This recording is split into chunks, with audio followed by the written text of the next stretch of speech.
मोहम्मद शफी खान साहब से संगलदान ब्लॉक के मसाइल को लेकर अहम गुफ्तगू।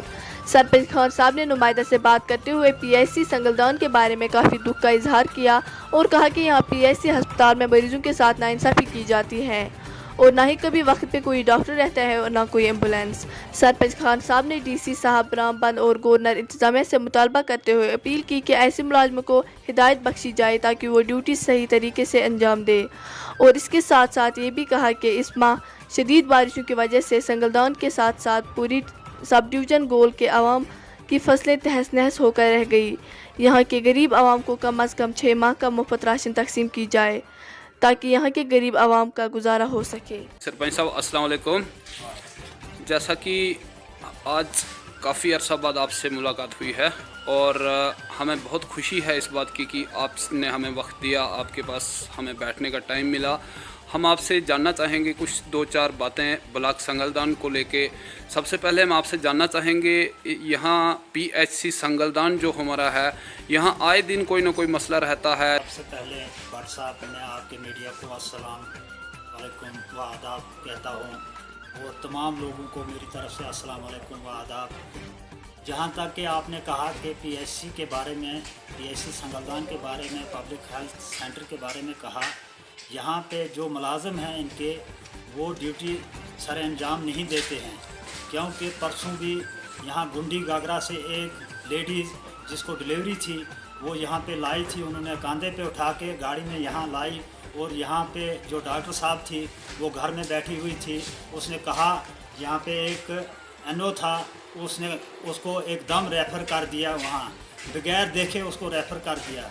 बाद में हमने डीएमओ साहब को फ़ोन किया, उसने फ़ोन कॉल नहीं उठाई। बाद में हमने सीएमओ साहब को फ़ोन किया, सीएमओ साहब ने तुरंत फ़ोन उठाया और उसने कहा क्या वजह है। हमने कहा यहाँ डॉक्टर साहब नहीं है और इसको रेफ़र कर दिया। घर में बैठे ही उसने फ़ोन पे ही कहा कि इसको रेफ़र कर दो।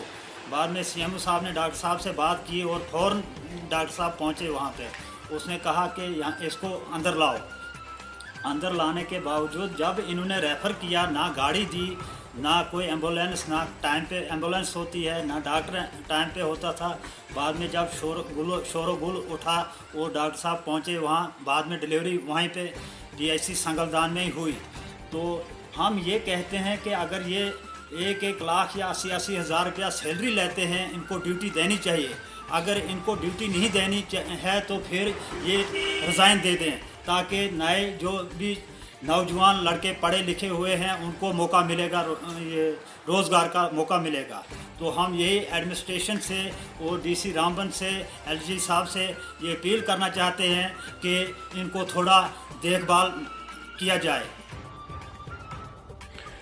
जी सरपंच साहब बहुत बहुत शुक्रिया। उसके बाद हम जानना चाहेंगे जैसे आज के दौर में यहाँ पर मौसम की वजह से तो आप देख ही रहे हैं हर जगह में बहुत ही नुकसान हो रहे हैं, तो आपके यहाँ ब्लॉक संगलदान में किस तरह के हालात हैं यहाँ पर? क्या यहाँ भी लोगों के कोई नुकसान हुए हैं या आपको किस तरह के यहाँ के हालात देखने को मिल रहे हैं? आप उस पर क्या कार्रवाई कर रहे हैं या आपने इलाके का कोई दौरा किया?